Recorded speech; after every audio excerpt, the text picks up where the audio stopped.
rak lakuna rahayu panuntun indu ngadekeun lembur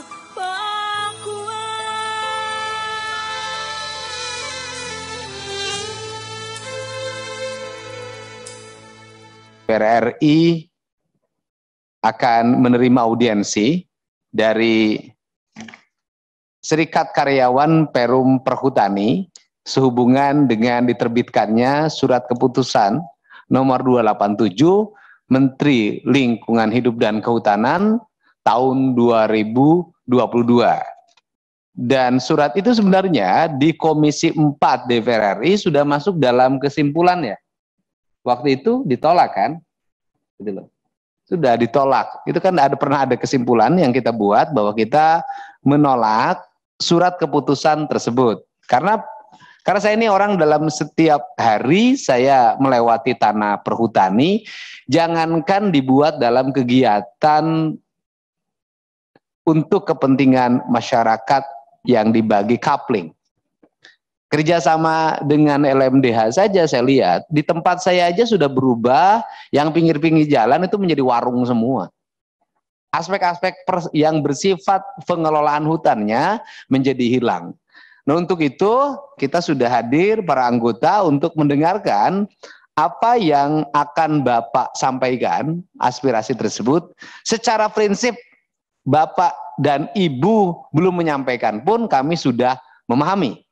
Karena bagi kita, memahami hutan bukan hanya memahami dari sisi aspek yang bersifat ngejual kayu, tetapi aspek konservasi yang harus dipahami. Karena dari hutan itu banyak sumber-sumber air yang harus masih dipertahankan. Wilayah-wilayah yang menjadi basic pariwisata, wilayah-wilayah yang menghasilkan oksigen. Dan belum lagi kalau kemudian hutan terjadi perubahan hak atas pengelolaannya, bisa jadi suatu saat hutan berubah menjadi kawasan properti. Nah, ini yang menjadi kecemasan kita, sehingga kita berharap bahwa surat keputusan tersebut harapan kita bisa dicabut kembali. Dan selanjutnya dipersilakan dari pimpinan Serikat Karyawan Serikat Karyawan Perum Perhutani untuk menyampaikan aspirasinya. Terima kasih. Terima kasih pimpinan sidang. Assalamualaikum warahmatullahi wabarakatuh. Dari ini Pak KDPK yang diterbitkan ini selain untuk perhutanan sosial juga untuk penataan kawasan hutan, kemudian penggunaan kawasan hutan, yang keempat rehabilitasi hutan, perlindungan hutan, dan terakhir pemanfaatan jasa lingkungan. Nah kemudian dengan terbitnya ini luas KHDPK ditetapkan seluas kurang lebih 1.103.941 hektar, mencoba memberikan sebuah tata kelola. Ini usulan kami Pak Nggih, bahwasanya kalau pengelolaan hutan lestari ini harus berdasarkan satu kesatuan das. Lanjut Izin Pak. ya, Pak. Saya gini, fokus kita pada siang hari ini lebih baik fokus dampak yang akan ditimbulkan dari surat keputusan ini. Siapa? Jangan paparan seperti mewakili manajemen perhutani. Ini udah selesai Pak. Karena ini mewakili karyawan, gitu loh. Apa sih akan didampakkan? Kerusakan lingkungannya apa? Kemudian dampak bagi kepentingan ke depan apa? Nasib karyawannya bagaimana? Jadi bukan paparan manajemen pengelolaan perhutani, harus dibedakan antara perhutani dengan serikat karyawan nih. Ya, terima kasih. Ya Pak, dengan mempertimbangkan bahwa keberadaan hutan ini sebagai life support system, maka untuk kontrol kelestarian hutan, pengelolaan hutan tetap diserahkan kepada BUMN.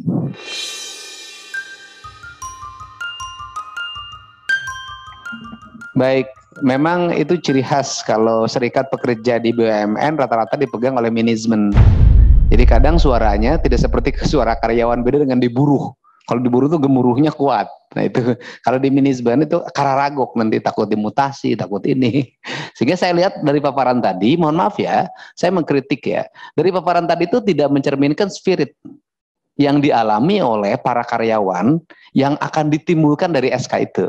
karyawan tadi lebih dipahami dari dampak yang akan dialami dari pengelolaan manajemen. Nah ini yang harus segera dibenahi agar bahwa ini mewakili karyawan bukan mewakili manajemen gitu loh. Silakan. Makasih Pak Ketua. Ini Sekar ini kok takut-takut ya. Saya pikir kalah sama DPR kok semangatnya. Ini mohon maaf ya. Kita itu menolak Pak. Tapi saya lihat kesimpulannya mendukung ya. Ya kan? Ya ngapain? Kenapa kami menolak? Ya, karena dengan dikuranginya 2,4 juta jadi 1,3, 1,1 diambil, itu manajemennya siapa yang akan ngelola? Siapa yang akan ngelola? Satu. Yang kedua, perhutani itu bekerja berdasarkan PP, kok dicabut dengan SK Menteri. Tinggi mana SK Menteri dengan PP? Itu gitu. Ya. Karena saya di bawah Pak Dedi suruh galak. Contoh aja yang rusak perusahaan sosial, Bandung Utara, Bandung Selatan hancur. Di kampungnya Kang Dedi, tamanan bambu mau jadi pisang. Di kampung saya di Banjarnegara, tanaman pinus segajah-gajah, sekarang jadi kentang. Nah, di perumahan, di Gundi, tanaman kayu putih, saya udah lihat semua, di Gundi terjadi, tadi tanam jagung. Ya, sampai semua, saya udah lihat semua. Jadi tujuannya udah nggak benar. Saya ini setuju, peraturan saya nggak nolak kami, tapi caranya itu harus betul, ya. Itu kalau seperti ini ya kita udah selesai Pak Dedi itu. Saya ingin sebetulnya Sekar ini betul apa sih dengan dicabutnya 1,1 berapa karyawan yang berhenti, siapa yang nganggur? Itu sebutkan berapa nganggur. Kalau emang nggak ada nganggur, alhamdulillah kita bisa berubah sikap ya Kang Dedi ya. Itu iya, ya. Nah saya malah mengusulkan dari Menteri KLHK di sini, tolong karya yang ini kan pelajari fungsi tugas definisi hutan itu apa. Hutan konservasi adalah hutan yang untuk melestarikan satwa dan tumbuhan yang dilindungi. Hutan lindung adalah melindungi untuk tata air, sumber air, dan longsor dan sebagainya. Hutan produksi untuk produksi juga sebagian untuk konservasi. Nah ini kalau hutan konservasi, hutan lindung jadi perhutanan sosial, jadi ubi, sayuran, mana fungsi konservasinya? Kita tujuannya baik menyelamatkan hutan di Jawa, ya. Hutan lestari, masyarakat sejahtera tujuan kita, betul? Nah, saya kira itu, terima kasih. Baik, terima kasih Pak. Pak, kalau Bapak datang ke sini memaparan kinerja perhutani nggak usah datang Pak. Saya jujur aja kecewa. Saya pikir Bapak itu akan menyampaikan keluhan karyawan perhutani yang puluhan ribu itu, yang kehilangan arealnya, kehilangan kemudian konservasinya, nanti ke depan kehilangan pendapatan bagi kehidupan keluarganya, dan kemudian di Jawa itu nanti kehilangan areal hutan yang menjadi penyangga bagi seluruh kehidupannya. Saya pikir Bapak ini penakut amat sih.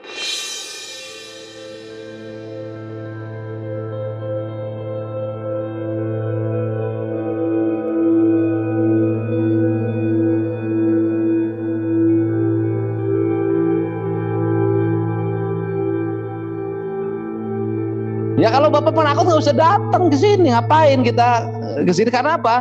Karena Bapak tidak datang pun kami sudah nolak. Ini ada kesimpulannya nih.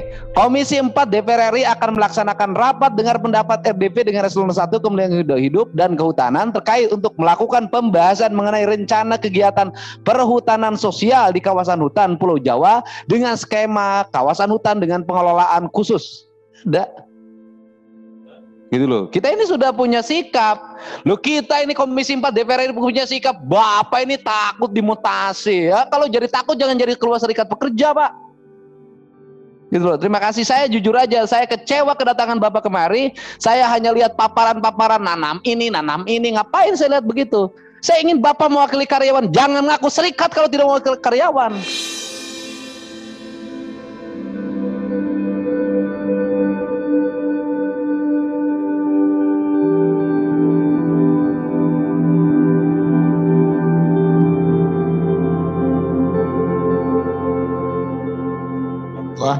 Iya, baik, silakan. Walaupun di lapangan juga banyak yang nakal juga, ya. Yang sering nawarin tanah hutan ini kasih ke sini, kasih ke pertambangan mereka juga sebenarnya. Karena saya tahu gitu loh Pak, Saya mau tiap hari kehutanan, tahu kelakuannya, tahu saya Pak. Baik, terima kasih. Saya ini memberikan contoh ya. Saya nggak usah sebutin tempatnya di mana. Pada suatu saat itu ada orang yang akan bebasin tanah sawah. Saya bilang, buat apa bebasin tanah sawah dengan lebar hampir 10 meter untuk bangun jalan? Selidik punya selidik, ternyata orientasi membangun jalannya itu untuk membangun kawasan properti di sekitar areal eks hutan. Itu di daerah Jawa Barat loh.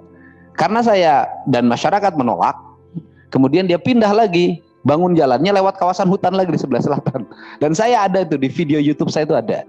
Nah, ini fakta ya, fakta yang terjadi karena hari ini terjadi perubahan besar-besaran areal kawasan hutan dan kawasan perkebunan. Misalnya di daerah Subang sekarang, eks perkebunan teh yang itu menjadi landscape-nya Gunung Tangkuban Perahu, hari ini sudah berubah menjadi bangunan-bangunan, dari mulai bangunan umum kepentingan wisata, bahkan kampus pun akan dibangun di situ. Pertanyaan saya adalah, nanti kalau air jatuh yang nangkepnya siapa?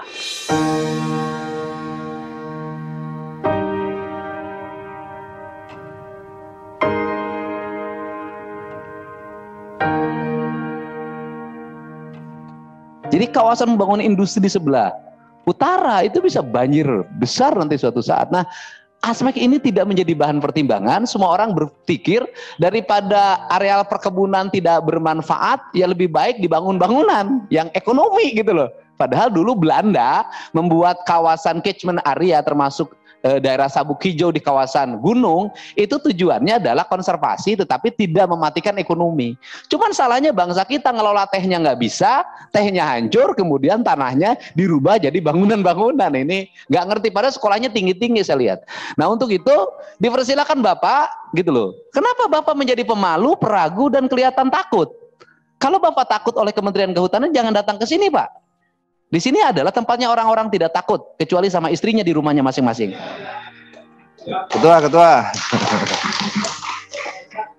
Baik, jadi kalau hutan berubah menjadi kebun engkol, itu kebun kemudian waterloo, berarti programnya bukan perhutanan sosial. Programnya adalah perkebunan hortikultura sosial.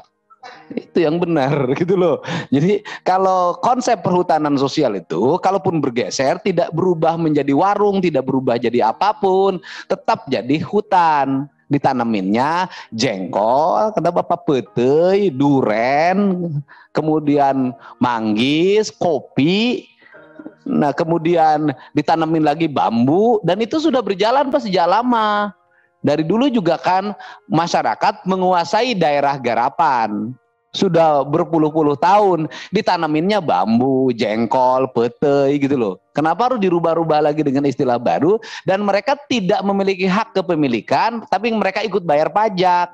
Tapi mereka tetap garap. Tapi kalau dikasih sertifikat Pak, itu sertifikat belum diterima, di belakang sudah ada pembeli sertifikat baru. Itu yang akan terjadi. Ini pengalaman yang saya temukan. Untuk itu silahkan Pak Ketua jawab. Bapak mukanya jangan terlalu tegang. Kan Bapak ini mewakili karyawan. Berapa perlu gebrak-gebrak meja di sini. Nah, silahkan Pak. Saya betul-betul mewakili wilayah saya yang sedemikian parah lahan kritisnya. Lah kalau difasilitasi lagi dengan alih fungsi menjadi kehutanan sosial yang ujungnya adalah ditanamin tadi Pak Ketua, ditanamin kol, ditanamin jagung, singkong, makin parah Pak. Saya kira sikap kita jelas tuh Pak Ketua. Apapun kita tidak setuju itu. Silakan Pak. Pak. Ayo Pak, saya jawab Pak. Yang mau jawab siapa silakan, kan itu Bapak yang punya tim. Silakan. Iya, beberapa hal yang perlu saya sampaikan Pak.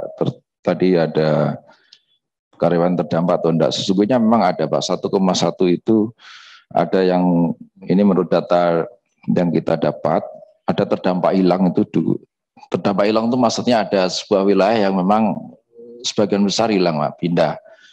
Itu ada 792 orang. Kemudian yang terdampak merger hilang itu PHK maksudnya Pak ya? Kita sudah sampaikan dan nyatakan tidak akan ada PHK di Perum Perhutani, sehingga nanti kita dilakukan pemetaan terhadap karyawan yang terdampak karena KADPK.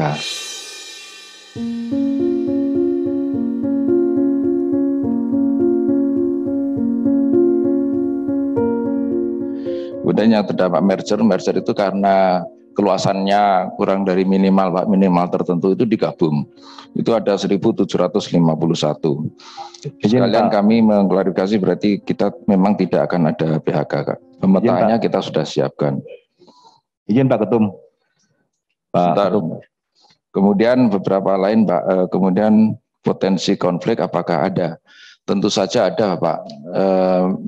Konflik yang di lapangan sering terjadi itu adalah ketika kita akan mengamankan kawasan, tapi di sisi lain memang sudah ada informasi kawasan itu akan menjadi KADPK. Ini tentu saja menimbulkan banyak hal yang kita harus lindungi karyawan. Kemudian seperti tadi yang saya sampaikan. Sebentar Pak Ketua. Silakan. Tadi dibilang hilang, dirawat. Siapa yang memberi jaminan bahwa tidak akan ada PHK? Baik Pak, sudah disampaikan oleh Bapak Direktur Utama kami terhadap kebijakan ini tidak akan ada PHK. Sudah disampaikan. Kemudian Ketua, izin Pak, ini tolong luruskan dulu. Kira-kira 3 tahun yang lalu aja Perhutani nggak gajian. Saya tahu. Nah ini separuh diambil, jadi separuh pegawai akan hilang. Siapa yang gaji? Tolong ini jangan sampai tidak akan dihapus. Itu kan menyenangkan itu. Mau kerja apa orang nggak kerja kok digaji gitu.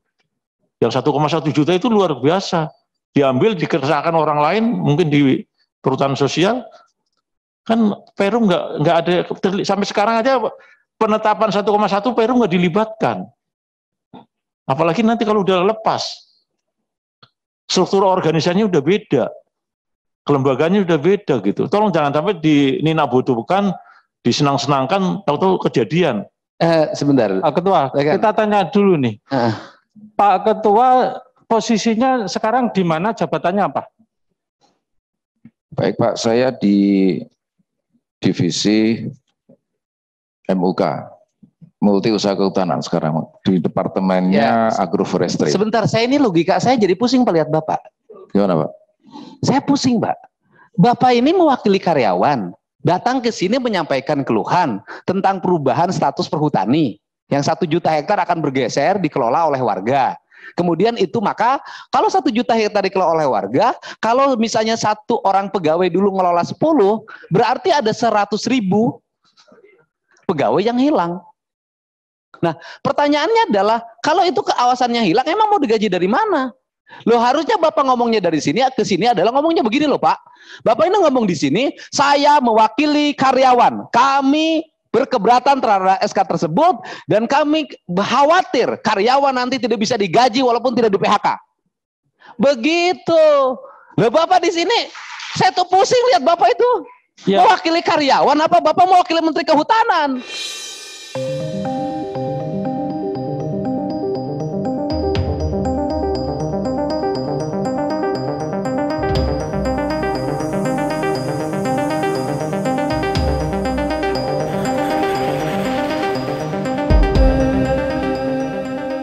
Itu loh. Jadi saya nggak jelas ini Pak. Oh Bapak ini rugi karyawan perhutani punya ketua kayak gini.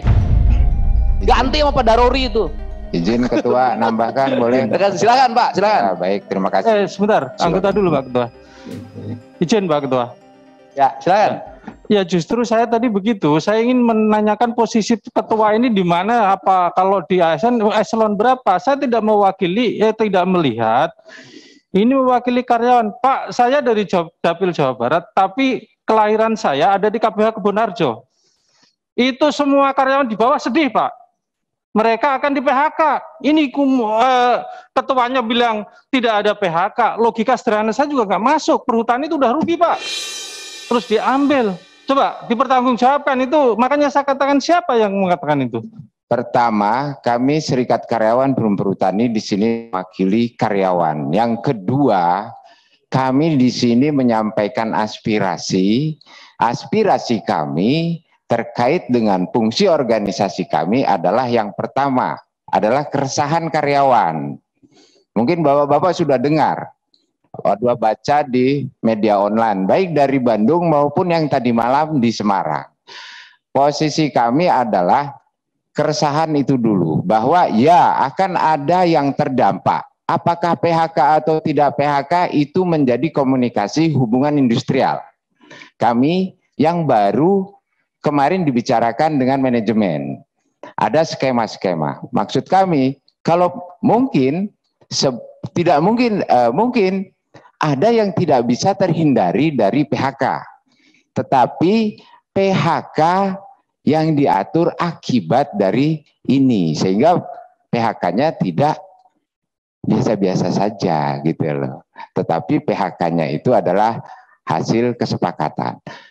Kemudian yang kedua, kaitannya adalah keresahan karyawan kami yang tentunya kenyamanan kerjaan yang ada di lapangan ini menjadi terancam, baik ketidakpastian lokasi wilayah kerja, karena sampai sekarang ini wilayahnya mana ini kami. Di sisi lain kami mau masuk wilayah situ itu sudah ada izinnya loh, kami belum bisa. Nah ini kami menjadi resah. Kami menambahkan dari Ketua Umum yang sampaikan. Mungkin nanti teman-teman kami juga yang lain akan menambahkan dari fungsi-fungsi yang lain. Silakan Pak Beng kalau menambahkan. Makasih. Baik Pak. Jadi gini deh, kita nggak usah lagi ngomong ke sana kemari. Dalam pikiran saya begini, mau ada PHK, mau tidak ada PHK, ketika hutan berubah fungsinya, 1 juta di Jawa itu sudah bertentangan dengan prinsip-prinsip pengelolaan kehutanan.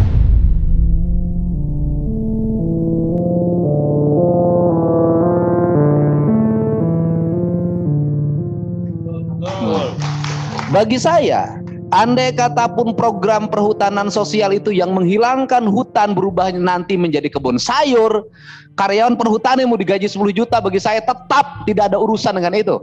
Bagi saya adalah bahwa tanah Jawa sisanya tinggal 16%. Kalau sekarang diambil 1 juta, kata Pak Daruri, tinggal 7-8%. Sudah bertentangan dengan prinsip-prinsip ekologi, gitu loh. Ekologi nggak ada urusan dengan duit, Pak. Karena apa? Kalau sudah ada bencana, terjadi penyakit, duit nggak ada arti. Gitu, Pak. Jadi menurut saya sih kita nggak usah lagi denger ngomong ke sana kemari, intinya kan cuma itu, bahwa ternyata Komisi 4 lebih galak dibanding dengan Ketua Serikat Karyawan Perhutani. Lebih punya sikap. Ternyata Bapak tidak mencintai hutan. Gitu loh. Silakan Pak. Ini kita ini mau buang energi, buang waktu. Karena tujuan kita ini adalah menolak Kepmen tersebut. Tujuan kita ingin mendapat masukan dari para karyawan. Nah, sesuai paparan karyawan tadi, ini sudah jelas ketika karyawan ini masih dilibatkan di perhutanan sosial, ini mereka tetap tenang dan aman. Sedangkan kita khawatir ketika lahan perhutani ini digunakan untuk tanaman pangan, kerusakan pasti akan luar biasa. Karena konsepnya untuk tanaman pangan. Pasti akan terjadi kerusakan hutan yang sangat parah nantinya. Sehingga menurut pandangan saya, RBU ini supaya di stop aja, buang energi kita. Karena masih banyak yang harus kita pikirkan. Sedangkan ini bertentangan dengan maksud dan tujuan Komisi 4. Terima kasih, Pimpinan. Wassalamualaikum warahmatullahi wabarakatuh. Baik, saya mendapat banyak WA loh hari ini dari para karyawan perhutani di seluruh Indonesia. WA-nya adalah, Bapak dianggap tidak komit terhadap apa yang menjadi kesepakatan.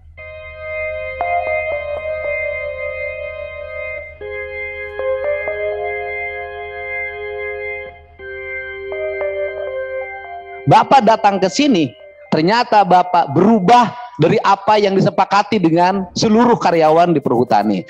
Datang ke sini Bapak malah pelengak-pelengok. Bapak mundur jadi pimpinannya. Malu saya lihatnya.